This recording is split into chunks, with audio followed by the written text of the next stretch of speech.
O Senhor esteja convosco. Proclamação do Evangelho de Jesus Cristo, segundo Mateus. Naquele tempo disse Jesus: Ai de vós, mestres da lei e fariseus hipócritas! Vós sois como os sepulcros caiados.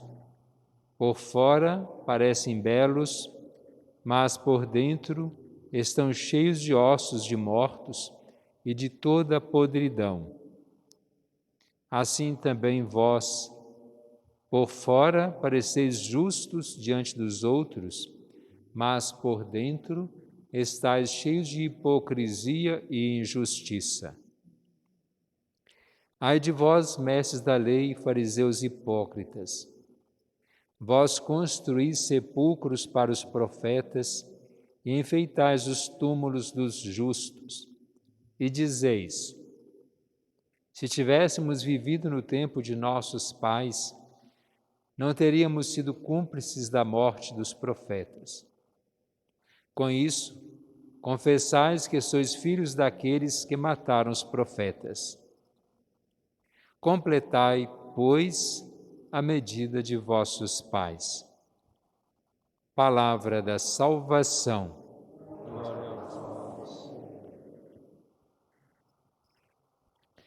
Nós ouvimos na liturgia da palavra essas leituras, primeiramente São Paulo falando sobre a realidade das pessoas daquela época. Nós sabemos que Jesus falou que iria voltar para o Pai. Vou ao meu Pai, vosso Pai. Quer dizer, ele estava sendo atraído de volta para o Pai. Mas ele disse que iria voltar. Só que as pessoas estavam entendendo ao pé da letra que Jesus disse que voltaria da mesma forma. Só que essas pessoas, se estivessem vivas ainda hoje, estariam cansadas de esperar, né? 2000 anos, ainda tem gente que interpreta essa palavra de Jesus, que ele vai voltar. Vem geração, vai, vem geração, vai, e ainda faz. Jesus vai voltar. Porque interpretam ao pé da letra. Não sabem o espírito da palavra de Jesus. E aí, se Jesus volta e promete que vai levar com ele todos que são seus, quer dizer, nós, a gente pensa assim, se ele vai voltar em breve, para que eu vou trabalhar? Vou produzir para deixar tudo aí para os outros? Deixar tudo, esforço em vão? Então alguns pararam de trabalhar. E como eles pararam de trabalhar, se a gente não trabalha, a gente não produz. Como disse, a gente não planta, a terra não produz, aí a gente não colhe, se não colhe a gente não come, não come a gente passa fome. E aqueles que não estavam trabalhando, começaram a passar fome. Talvez para não dar o braço a torcer, eles procuravam ir a todas as celebrações dos cristãos, porque ali eles tinham certeza que iriam comer do pão. Ou mesmo para nós hoje, né? Depois da missa vai ter um lanchezinho, pode ir lá que vai ter. Então aquelas pessoas eram os aproveitadores, porque eles não tinham o que comer. E São Paulo então chama essa atenção, né? Quando ele exorta cada um a vivenciar conforme a palavra de Deus, mas também nesse trabalho, um trabalho de comunidade, trabalho pessoal. E ele usa uma expressão, há muita gente que se ocupa em não fazer nada. Quem se ocupa em não fazer nada significa se ocupa em ficar à toa. Pode ser que alguém já cansado chega em casa, vai ficar à toa, vai descansar. Alguém já está idoso, trabalhou uma vida inteira, produziu uma vida inteira, aí agora não, agora aposento e vou descansar. Mas tem gente que aposenta-se sem fazer nada, sempre foi à toa e continua à toa. E São Paulo usa uma expressão assim: quem não trabalha não deve comer. É claro que, às vezes, tem aqueles que são super protegidos, né? Aqueles pais que dão tudo para o filho, que têm muito recurso, não quer ver o filho trabalhar, e aquela vida, como diz papaizinho, né? Que passa para eles, filho de papaizinho que recebe tudo, e não trabalha. Mas se depois cai no mundo que vai levar a sua própria vida, não sabe produzir nada, e aí passa fome. Então, nós precisamos ter esse sentido. Saber reconhecer até que ponto que a gente pode e deve trabalhar e a necessidade. Repito, se eu já trabalhei uma vida inteira, aposentei, criei família, agora vem os filhos, netos, que podem dar uma sustentação para a gente com o salário que tem, claro que a gente tem todo direito de descanso merecido. Mas vamos tomar cuidado, nós não podemos ficar totalmente na ociosidade, sem fazer nada, porque aí a gente tem tempo de tramar coisas erradas. Ainda que a gente ache que não vai prejudicar ninguém, mas prejudica a gente. E se eu me prejudico, eu me torno mal. E aí, querendo ou não, vou prejudicar os outros também. No Evangelho nós ouvimos Jesus chamando a atenção dos fariseus. Havia alguns grupos, né, os fariseus, saduceus, zelotas.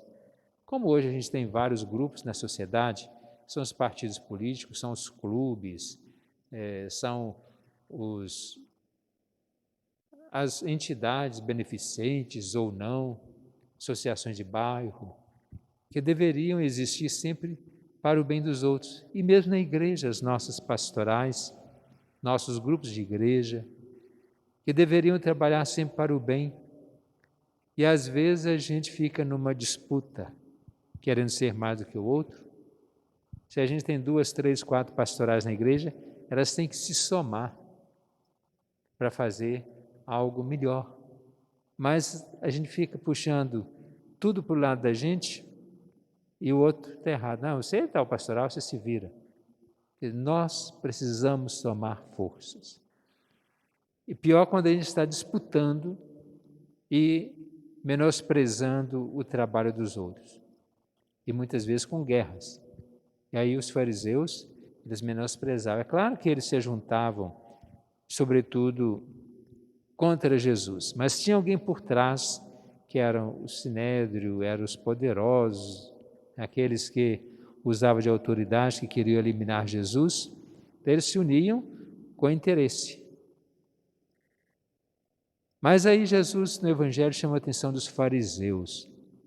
Os fariseus eram aqueles que eram extremamente apegados à lei. A lei a gente sabe que ela existe para ser cumprida, mas às vezes a lei é injusta. Não é que nós vamos deixar de cumprir uma lei injusta, porque a gente pode pagar diante daquela que nós chamamos de justiça, que não existe nesse caso, ou está cumprindo uma lei injusta. Mas eles eram totalmente apegados, que não deixavam ninguém passar por nenhum deslize. Eles tinham 600 e tantas leis que eles sabiam de cor e procuravam viver todas. Com isso, eles chamavam a atenção dos discípulos de Jesus, porque eles andavam diferente, chamavam a atenção de Jesus, porque ele agia diferente. Então Jesus chamou a atenção deles, e Jesus julgava pesado. Chamou os fariseus de sepulcros caiados. O que é isso? Se ele vai ao cemitério, hoje parece nem deve passar caiação mais no sepulcro, né? Porque muitos são enterrados na terra, então ali um gramado bonitinho, outros colocam um granito do mais, quanto pode, o mais bonito, o mais caro, o sepulcro fica bonito. Quando é gramado, faz tipo um jardim, fica bonito. Mas lá dentro, o que tem? Restos mortais. E onde está um resto mortal? Se sepulta uma pessoa, depois abre, ali está podre, está fedendo, está com mau cheiro.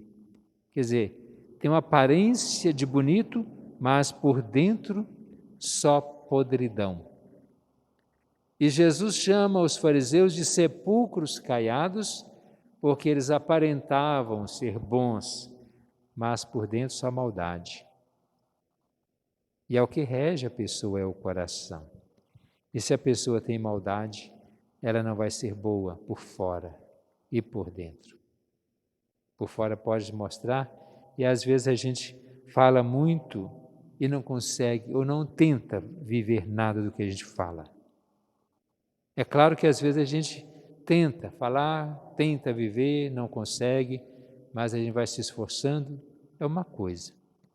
Mas quando a gente fala e não procura viver o que a gente fala, ou vive totalmente o contrário, nós somos incoerentes, somos falsos, somos mentirosos, porque nós devemos transparecer o nosso exterior, aquilo que está no nosso interior. E Jesus então chama os fariseus de hipócritas. O que significa hipócrita? Eram aqueles atores de teatro. Se hoje você pega um teatro, um filme, uma novela, o ator não está representando a vida dele, não. Ele está representando a vida de alguém que o autor quis que ele representasse. O autor escreveu uma peça e coloca cada pessoa como ele acha que vai representar melhor. Esses eram os hipócritas, que eles não estavam representando, apresentando aquilo que era a vida real deles. Então, é como que uma falsidade. Como muita gente, até pouco tempo, acreditava que o que passa na novela era verdade. Então, os hipócritas são aqueles que são falsos, são mentirosos. E os fariseus eram falsos. E aí Jesus chama de hipócritas. Mas para nós hoje, se Jesus chegar e nos analisar, como que nós somos? Como que Jesus vai nos chamar? Qual o nome que Ele vai nos dar? Meu amigo, meu irmão, ou fariseu, hipócrita, fingido, sepulcro caiado? Será que eu tenho sido coerente, honesto, fiel com Jesus, que tanto me ama e Ele tanto confia? E às vezes, será que nós estamos fazendo algo para merecer essa confiança de Jesus? E às vezes a gente apronta e depois reclama, mas não levamos em conta aquilo que nós aprontamos de mal. Vamos pensar e fazer valer também a intenção de fazer o bem, para nós não sermos julgados como condenados por Jesus, com essa palavra horrível, né? De hipócrita. Que a gente não seja chamado de fariseu. Quando alguém nos chama de fariseu, já é mau sinal. Vamos fazer a nossa prece pedindo ao bom Jesus que nos ajude a cada dia a vivenciar mais, levando em conta tudo aquilo que Ele nos ensina para o nosso bem, pelo amor que Ele tem por nós.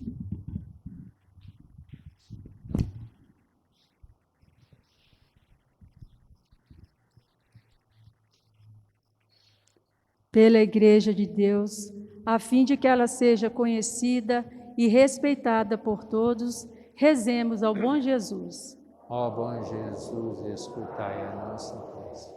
Pelos dirigentes do povo de Deus, a fim de que eles sejam dóceis às inspirações do Espírito Santo, rezemos ao bom Jesus. Ó bom Jesus, escutai a nossa prece. Pelas autoridades, a fim de que elas promovam realmente o bem comum das comunidades, rezemos ao bom Jesus. Ó bom Jesus, escutai a nossa prece. Pelos pais e mães de famílias, a fim de que eles exerçam cristamente a missão que receberam de Deus, rezemos ao bom Jesus. Ó bom Jesus, escutai a nossa prece.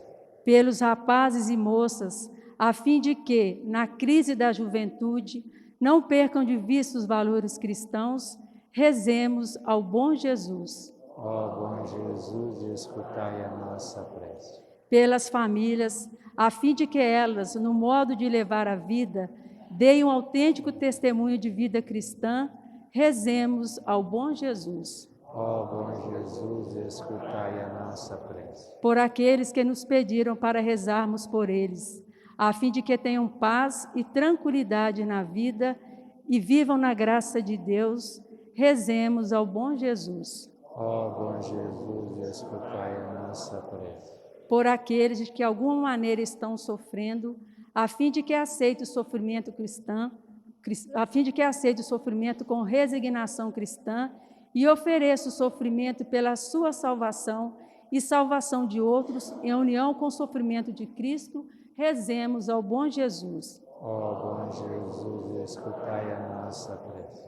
Por aqueles que já faleceram, a fim de quem tenha encontrado a salvação definitiva, rezemos ao bom Jesus. Ó bom Jesus, escutai a nossa prece. Pela nossa comunidade, aqui reunida na fé e na caridade, a fim de que o bom Jesus nos atenda em nossos pedidos, rezemos ao bom Jesus. Ó bom Jesus, escutai a nossa prece.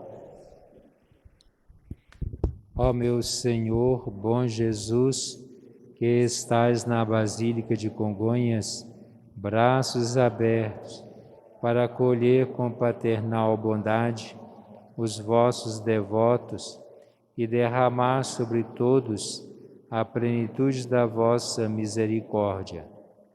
Eis-me aqui aos vossos pés, para vos oferecer, com o tributo de minhas homenagens de adoração, o mais profundo sentimento de dor e arrependimento pelos meus pecados, que tantas vezes vos ofenderam. Ó Senhor, infinita é a vossa bondade, em ouvir as súplicas daqueles que até de longínquas paragens se dirigem a vós com fé e confiança. Incomensurável é a vossa compaixão, Senhor. Animado por tantas provas de ternura paternal, lanço-me aos vossos pés, implorando a graça que desejo.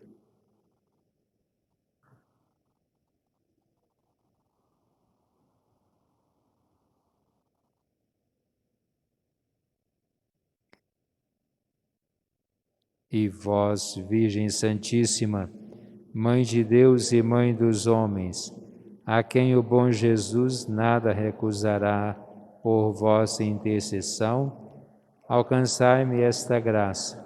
Ardentemente vos peço. Amém.